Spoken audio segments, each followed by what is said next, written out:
भारत में आम तौर पर दो तरह के गृह प्रवेश की रस्में की जाती हैं। जब एक लड़की की शादी होती है तब वह गृह प्रवेश करती है, यानी वो अपने पति के घर में प्रवेश करती है। ये एक बड़ी चीज है। अब ऐसा नहीं होता क्योंकि वे पहले ही साथ रहने लगे हैं। पहले बड़ा आयोजन होता था और उन्होंने इसे एक बहुत पवित्र प्रक्रिया बनाया था। क्योंकि एक तो ये कि आपके घर में जिस तरह की महिला आती है उससे आपके जीवन की प्रकृति तय होती है, और आप कैसे बच्चे पैदा करते हैं, आपका भविष्य, आपकी संतान, वे कैसे रहते हैं, ये सब कुछ इससे तय होता है कि किस किस्म की महिला आती है। वो एक चीज है। दूसरी चीज ये है कि वो कैसे प्रवेश करती है, वो भी चीजें तय करता है। वो जैसी भी हो पर वो कैसे प्रवेश करती है ये बहुत महत्वपूर्ण है। तो वे चाहते थे कि वो घर में पूरे सम्मान के साथ सबसे शुभ घड़ी में प्रवेश करे, क्योंकि ये बहुत महत्वपूर्ण है कि वो उस घर में प्रेम से प्रवेश करे। ये बहुत जरूरी है कि वो उस घर के प्रति पूरी तरह से समर्पित होने की इच्छा से प्रवेश करे। अगर वो अपने मन में, अपने दिल में कोई और चीज लेकर आती है तो वो उस परिवार को लाखों अलग तरीकों से बर्बाद कर सकती है। वो गलत तरह के बच्चे पैदा कर सकती है। लोग ये चीजें जानते हैं कि अगर वो घर में एक खास तरह की भावना के साथ प्रवेश करती है तो कल जब वो गर्भ धारण करेगी तो वो गलत तरह के जीवन को आकर्षित करेगी और गलत तरह के बच्चे पैदा करेगी, जिससे आपको जीवन भर कष्ट पहुंचेगा, है ना। अगर कोई बच्चा आपके घर में आता है तो वो भयंकर परेशानी पैदा कर सकता है, नहीं? आपको ऐसा नहीं लगता? तो वो किस तरह प्रवेश करती है ये बहुत महत्वपूर्ण है। इसलिए घर में प्रवेश करने से जुड़ी कई रस्में हैं। ये गृह प्रवेश है। ये एक पुराना घर है पर वो प्रवेश कर रही है, तो इससे जुड़ी बड़ी रस्म होती है। धीरे धीरे ये रस्म छोटी और छोटी और ज्यादा छोटी होती चली गई है, और अब वो शादी से पहले ही घर आ जाती है। तो अब इसका कोई मायने नहीं रह गया कि वो कैसे प्रवेश करती है, क्योंकि आपको ये समझना होगा, आज शादी मतलब है कि आप सोचते हैं कि दो लोगों के बीच थोड़ा सा रोमांस, पर पहले वे इसे ऐसे नहीं देखते थे।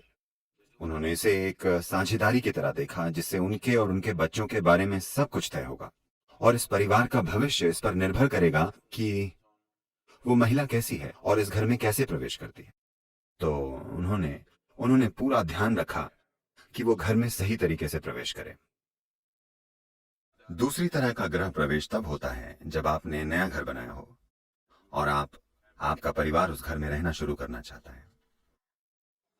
So you want the house to be in the right kind of condition for you to move in. तो आप चाहते हैं कि घर में आपके प्रवेश करने से पहले वो सही स्थिति में हो।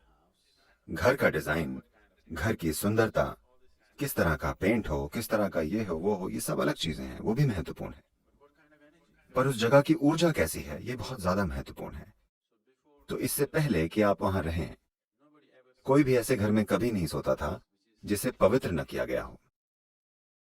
तो ये स्थान की प्राण प्रतिष्ठा करने का एक छोटा रूप है। घर में रहने से पहले घर को, उस स्थान को प्राण प्रतिष्ठा द्वारा पवित्र किया जाना चाहिए, वरना लोग वहां जाकर नहीं रहेंगे।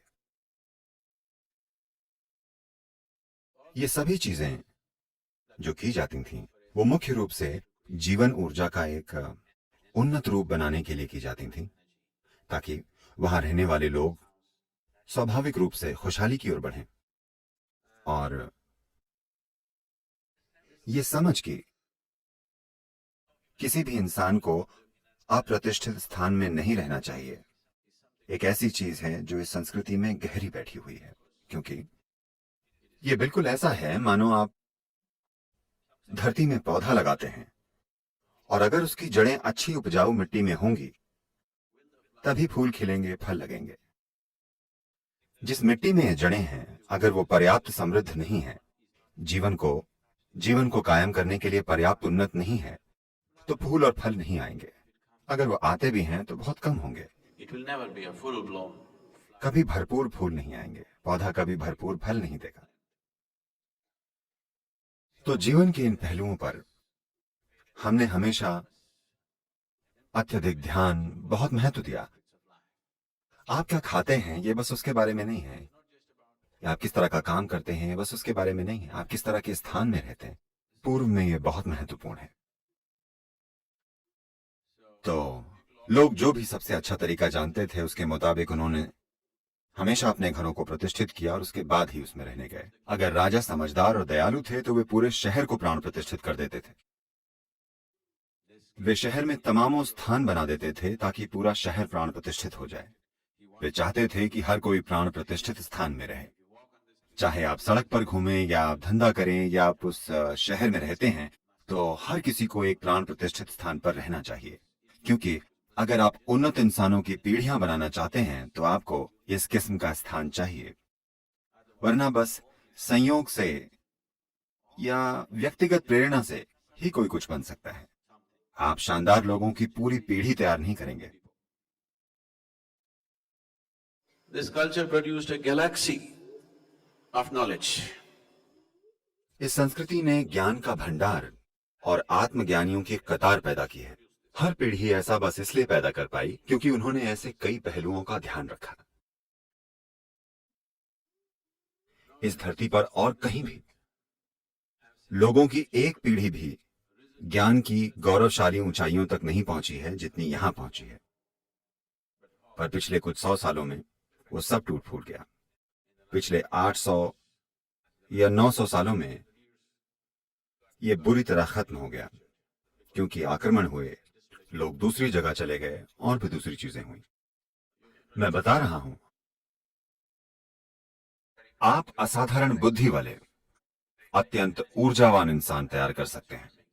ऐसे इंसान जिनमें जबरदस्त ऊर्जा और बुद्धिमत्ता और क्षमता हो। अगर आप विशाल प्राण प्रतिष्ठित स्थान बनाते हैं, ऐसे विशाल प्राण प्रतिष्ठित स्थान जहां लोगों की पूरी पीढ़ियां उस किस्म की ऊर्जा और स्थान के संपर्क में रहें, ऐसा सौभाग्य लगभग हर परिवार के पास होता था, क्योंकि घर में रहने से पहले वे उसे प्राण प्रतिष्ठित करते थे। समय समय पे वे घर को उन्नत बनाने के लिए कुछ करते थे। ये लगभग हर घर में होता था। हर घर में साल में कम से कम एक बार जरूरी रस्में और प्रक्रियाएं संचालित की जाती थीं ताकि घर का वातावरण उन्नत हो सके।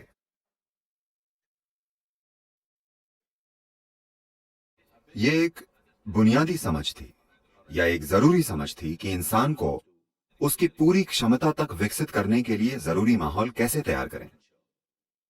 जब हम पूरी क्षमता कहते हैं तो आज की दुनिया पूरी क्षमता को ज्यादा से ज्यादा पैसा कमाना समझती है। सफलता के बारे में उनकी सोच इतनी अपरिपक्व हो गई है। सफलता की आधुनिक सोच दुर्भाग्य से बहुत प्रारंभिक और घटिया है। आप सामाजिक सीढ़ी में कितने ऊपर तक चढ़ सकते हैं, आपने कितने पैसे कमाए हैं, सफलता की पूरी सोच बस इतनी है। तो सफलता की सोच पहले ऐसे नहीं थी। ये बहुत व्यापक और बहुत गहरी थी। किसी को सफल तभी माना जाता था जब वो आनंद की एक खास अवस्था में होता था, अगर वो खुद को और आसपास की दुनिया को जानने की अवस्था में होता था, और उसका सामाजिक रूप से सम्मान था, और सांसारिक रूप से वो समृद्ध था, और साथ ही वो अपने परिवार, मित्र और समाज का प्रेम अर्जित कर पाता था। सिर्फ तभी उसे सफल व्यक्ति माना जाता था। समाज इसे उसी तरह देखता था। इससे फर्क नहीं पड़ता कि उसके पास कितना पैसा है। अगर उसने लोगों का प्रेम अर्जित नहीं किया तो वे कहते थे उसकी जिंदगी बेकार चली गई। पिछली पीढ़ी तक भी ये बातचीत लगभग रोज होती थी।